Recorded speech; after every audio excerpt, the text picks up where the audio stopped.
السلام عليكم ورحمة الله وبركاته.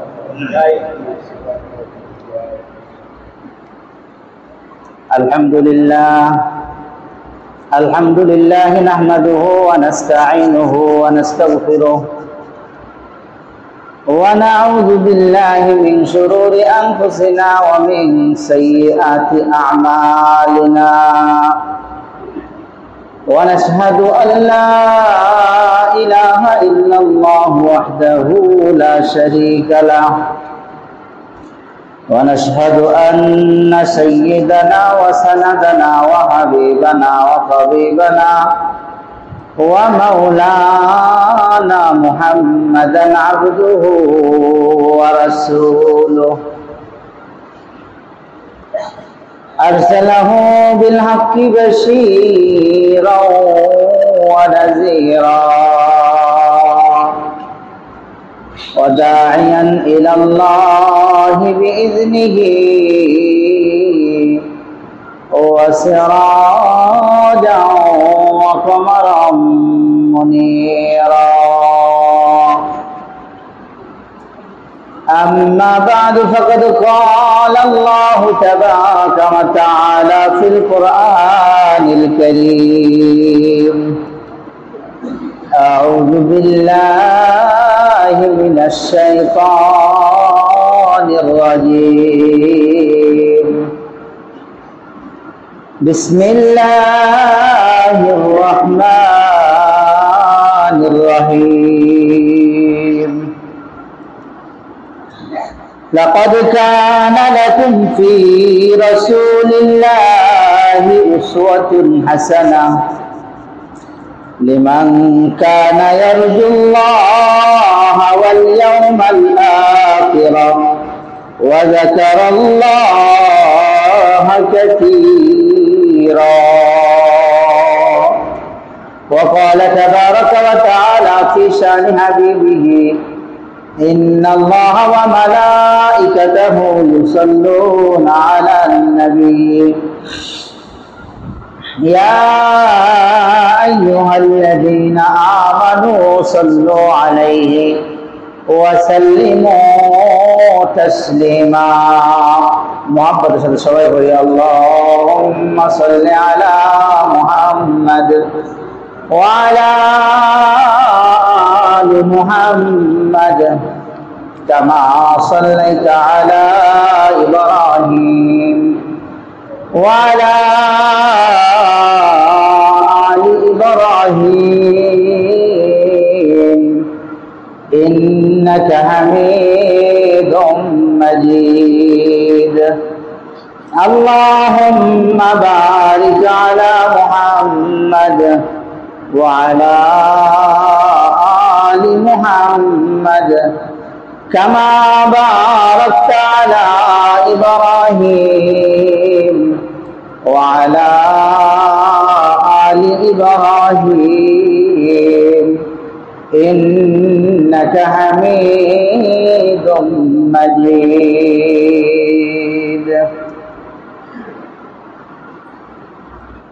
সমস্ত তারিফ ও প্রশংসা সেই মহান রব্বুল আলামিনের দরবারে, যে মহান রব্বুল আলামিন আজকে পবিত্র জুমার দিনে দুনিয়াবী সমস্ত ব্যস্ততা থেকে ফারেক করে তিনার মহান বড় হুকুম আদায়ের লক্ষ্যে পবিত্র ঘর মসজিদে আসার সুযোগ দান করেছেন। এজন্য সকলে দিল থেকে শুকরিয়া তান বলি আলহামদুলিল্লাহ। অতঃপর লক্ষ কোটি দরুদ সালাম আবার জানায় আছেন আমাদের পেজরে মদিনা দুলালে আমিনা আহমদ মুস্তাফা মুহাম্মদুর রাসূলুল্লাহ সাল্লাল্লাহু আলাইহি ওয়াসাল্লাম।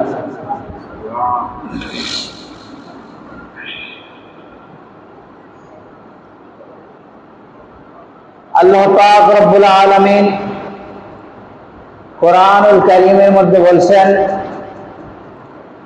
لقد كان لكم في رسول الله أسوة حسنة لمن كان يرجو الله واليوم الآخر وذكر الله كثيرا.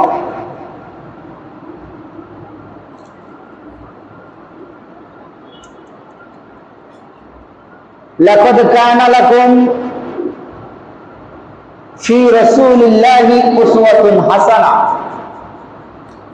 আল্লাহ পাক রব্বুল আলামিন বলতেছেন তোমাদের জন্য রয়েছে ফি রাসূলিল্লাহি, রাসূলের মধ্যে, উসওয়াতুন হাসানা, উসওয়াতুন হাসানা। আল্লাহ পাক রব্বুল আলামিন এখানে উসওয়ায়ে হাসানা বলেছেন। উত্তম আদর্শ, এর চেয়ে দ্বিতীয় কোনো উত্তম আদর্শ হতে পারে না। তোমাদের জন্য, তোমরা কারা? আল্লাহ পাক রব্বুল আলামিন বলেছেন লাকাদ কানা লাকুম, তোমাদের জন্য রয়েছে। তোমরা কারা সে কথাও এখানে উল্লেখ করেছেন। লিমান কানা ইয়ারজুল্লাহ, যারা আল্লাহকে ভয় করে, আল্লাহর সঙ্গে দিদার করতে হবে এই আশা যারা রাখে যে অবশ্যই আমাকে আল্লাহর কাছে হাজিরা দিতে হবে, আমার পুঙ্খানু হিসাব আল্লাহর কাছে দিতে হবে, আমি কি করতেছি কি না করতেছি সবকিছুর হিসাব আল্লাহর কাছে কি দিতে হবে, এই আশা যারা রাখে, এই ভয় যারা করে, এরপরে বলেছেন ওয়াল ইয়াউমাল আখির, আখিরাতের ভয় যারা করে, আখিরাতকে যারা ভয় করে, এই দুনিয়ার এই জিন্দেগি শেষ জিন্দেগি নয়, যারা মনে করে যে এই জিন্দেগির পরে একটা জিন্দেগি আসবে, সেটাই প্রকৃত আসল জিন্দেগি, সেই আখিরাতকে যারা ভয় করে, ওয়া যাকারাল্লাহা কাসীরা, এরপরে নাম্বার 3 বলেছেন যারা আল্লাহ রাব্বুল আলামিনকে বেশি বেশি স্মরণ করে, আল্লাহ পাক রব্বুল আলামিনকে বেশি বেশি স্মরণ করে, প্রত্যেকটা কাজে আল্লাহকে স্মরণ করে।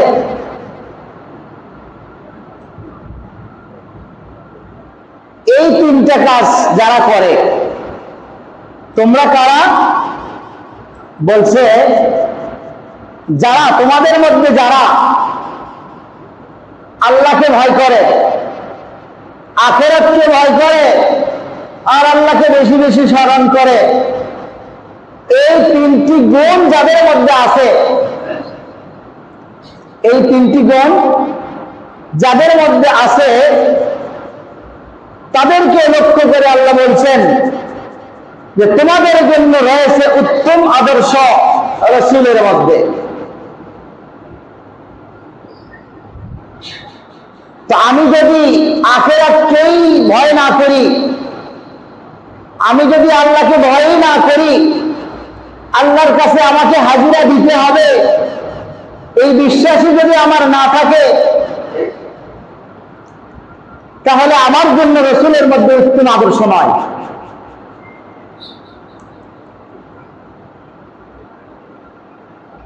রাসূলের মধ্যে উত্তম আদর্শ রয়েছে যাদের মধ্যে এই 3টি গুণ আছে। তো মূলত যারা মুমিন মুসলমান, এই 3টি গুণ উল্লেখ করে বোঝাচ্ছে মূলত যারা মুমিন মুসলমান, তাদের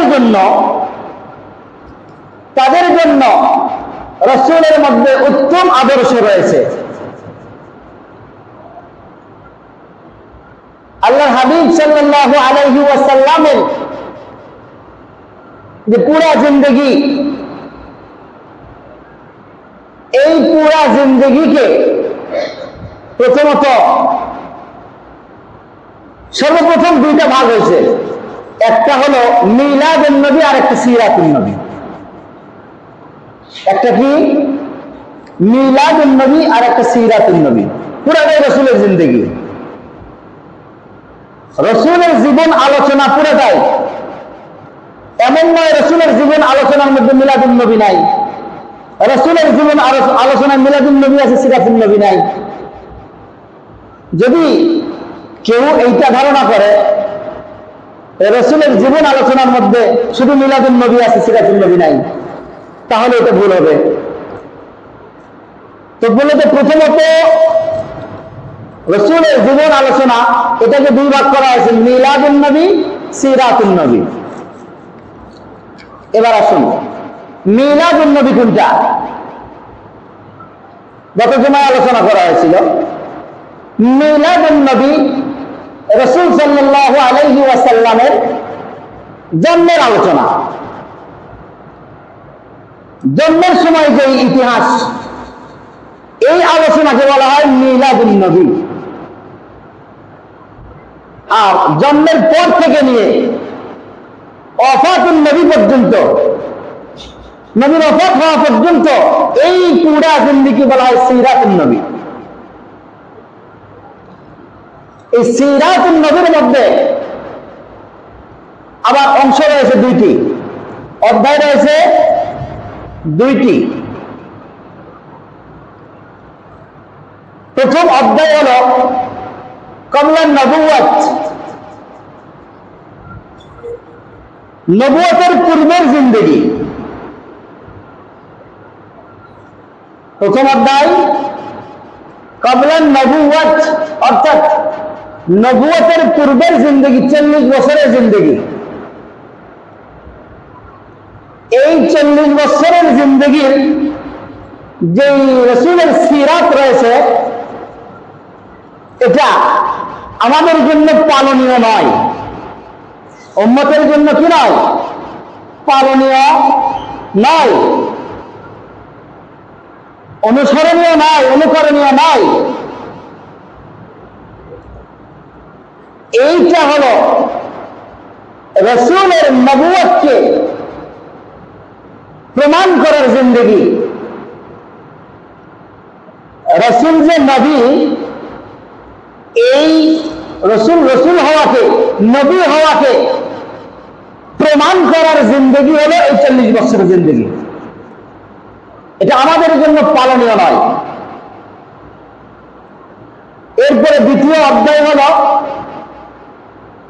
বাদান নবুওয়া, নবুয়তের পরের জিন্দেগি। নবুয়তের পরের যে জিন্দেগি, এই জিন্দেগির মধ্যে আবার দুইটা অধ্যায় রয়েছে।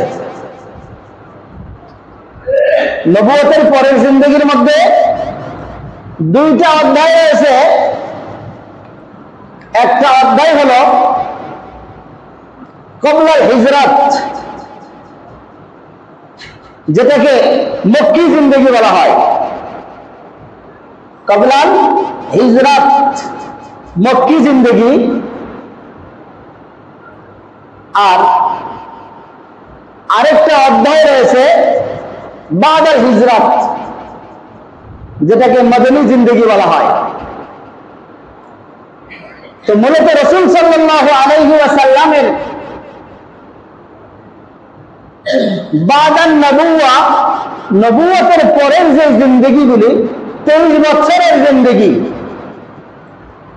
এইটা হলো আমাদের জন্য পালনীয়, অনুসরণীয়, অনুকরণীয়।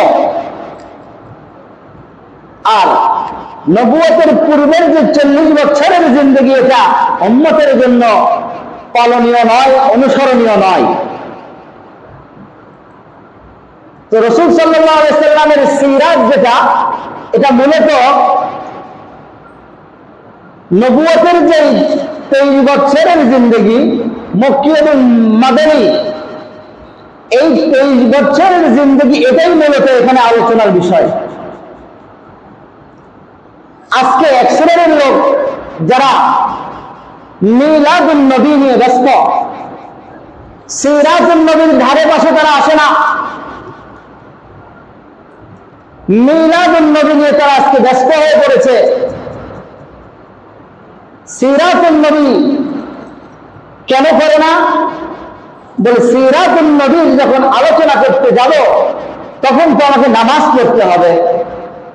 সিরাতুন নবী যখন আমি আলোচনা করতে যাব তখন তো আমার বিবিকে পর্দায় রাখতে হবে। সুতরাং সিরাতুন নবী বাদ মিলাদুন নবী আমি পালন করি, অথচ মিলাদুন নবী পালনীয় কোনো বিষয় নয়। মিলাদুন নবী পালনীয় কোনো বিষয় নয়। গত জুমায় বলা হয়েছিল আল্লাহ রাসূল সাল্লাল্লাহু আলাইহি ওয়াসাল্লামের মিলাদকে যদি আমরা পালন করতে যাই তাহলে আল্লাহ রাসূল সাল্লাল্লাহু আলাইহি ওয়াসাল্লামের মিলাদ যেভাবে হয়েছে, অর্থাৎ জন্ম যেভাবে হয়েছে,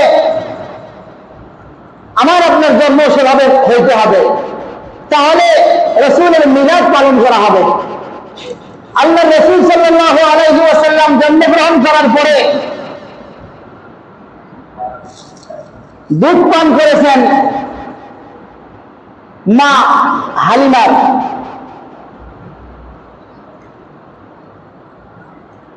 হালিমা রাদিয়াল্লাহু তাআলা আনহার আরেকজন সন্তান ছিল। আল্লাহ রাসূল সাল্লাল্লাহু আলাইহি ওয়াসাল্লাম সে সময় দুধ পান করতেন, কিন্তু এক স্তন থেকে দুধ পান করেছেন, দ্বিতীয় স্তনে মুখ লাগান নাই। দ্বিতীয় স্তন তার দুধ ভাইয়ের জন্য রাখে দিয়েছেন। হালিমার যে সন্তান সেই সন্তানের জন্য রাখে দিয়েছেন। আপনারাই বলুন, এটা কোনো সাধারণ মানুষের দ্বারা, কোনো সন্তানের দ্বারা, কোনো শিশুর দ্বারা এটা কি সম্ভব যে সে তার দুধ মায়ের একটা স্তনে মুখ লাগাইবে, এক স্তন থেকে দুধ খাইবে, দ্বিতীয় স্তন অপর সন্তানের জন্য রাখে দিবে? যদি মিলাদ পালন করার বিষয় হয়ে থাকে তাহলে আমাকে আমার জন্মের সময় আমাকে এই কাজটা করতে হবে। এটা আমার দ্বারা সম্ভব নয়, সুতরাং মিলাদ পালন করা সম্ভব নয়। মিলাদ আলোচনার বিষয়। মিলাদ কিসের বিষয়? আলোচনার বিষয়। আর এই আলোচনাটা এটা কোনো জরুরি বিষয় নয়। মিলাদকে তো কেউ অস্বীকার করে না। আল্লাহ রাসূল সাল্লাল্লাহু আলাইহি ওয়াসাল্লাম কোনদিন আল্লাহ রাসূল সাল্লাল্লাহু আলাইহি ওয়াসাল্লাম যে মিলাদ হয়েছে, জন্ম হয়েছে, কোন মুমিন মুসলমান কি এটা কোনদিন অস্বীকার করেছে? অস্বীকার করতে পারে? সম্ভব নয়। সুতরাং মিলাদ এই বিষয়টা একটা মুস্তাহাব বিষয়। আলোচনার এই বিষয়টা মুস্তাহাব বিষয়। অর্থাৎ রাসূলের জন্ম বৃত্তান্ত আলোচনা যদি আমি করি, এদিকে খেয়াল করুন, রাসূলের জন্ম বৃত্তান্ত আলোচনা যদি আমি করি তাহলে সওয়াব হবে, নেকি হবে। আলোচনা যদি আমি না করি আমার গুনাহ হবে না। রাসূলের জন্ম নিয়ে যদি আমি আলোচনা না করি আমার কোনো গুনাহ হবে না। আলোচনা করলে আমার লাভ হবে, সওয়াব হবে। এটা মুস্তাহাব বিষয়। কিন্তু রাসূলের সিরাত যেটা নবুয়তের যে জিন্দেগি, এই জিন্দেগির আলোচনা এটা আমাকে করতেই হবে। এটা আমার জন্য আলোচনা করাও ওয়াজিব এবং পালন করাও ওয়াজিব। মিলাদ শুধু আলোচনা করলে আলোচনা করার বিষয়, পালনের বিষয় নয়। তবে সিরাত এটা আলোচনারও বিষয়, পালনেরও বিষয়। অথচ আজকে আমরা সিরাতুন নবী কথা শুনলে আমরা কেমন মনে করি মিলাদুন নবী নাই, সিরাতুন নবী নিয়ে ব্যস্ত। অথচ ওই শ্রেণীর লোক তারা সিরাতুন নবীর ধারে পাশেও আসে না। সিরাতুন নবীর ধারে পাশেও আসে না। মাথায় পাগড়ি বাঁধে নামাজ পড়লে নামাজের ৭০ গুণ সওয়াব হবে। মাথায় পাগড়ি বাঁধে নামাজ পড়লে সেই নামাজের সওয়াব বেশি হবে। কিন্তু আমাকে খেয়াল রাখার বিষয়, আমার নাভি থেকে হাঁটু পর্যন্ত ঢেকে রাখা এটা আমার জন্য ওয়াজিব বা ফরজ, গুরুত্বপূর্ণ বিষয়। এখন আমি নামাজ পড়তে আসার পরে আমি দেখলাম আমি তো পাগড়ি বাসায় রেখে এসেছি, পাগড়ি বাঁধলে নামাজ পড়া সওয়াব বেশি। এখন কি করা যায়? আমি লুঙ্গি খুলে আমি পাগড়ি বাঁধলাম সওয়াবের আশায়, ৭০ গুণ সওয়াব বেশি হবে। কিন্তু সওয়াব পাইতে গিয়ে আমি ফরজকে তরক করে ফেললাম। যার কারণে সওয়াব তো হওয়া দূরের কথা, আমার আর গুনাহ হবে উল্টা। ঠিক তদ্রূপ আমি যদি সিরাতুন নবীকে বাদ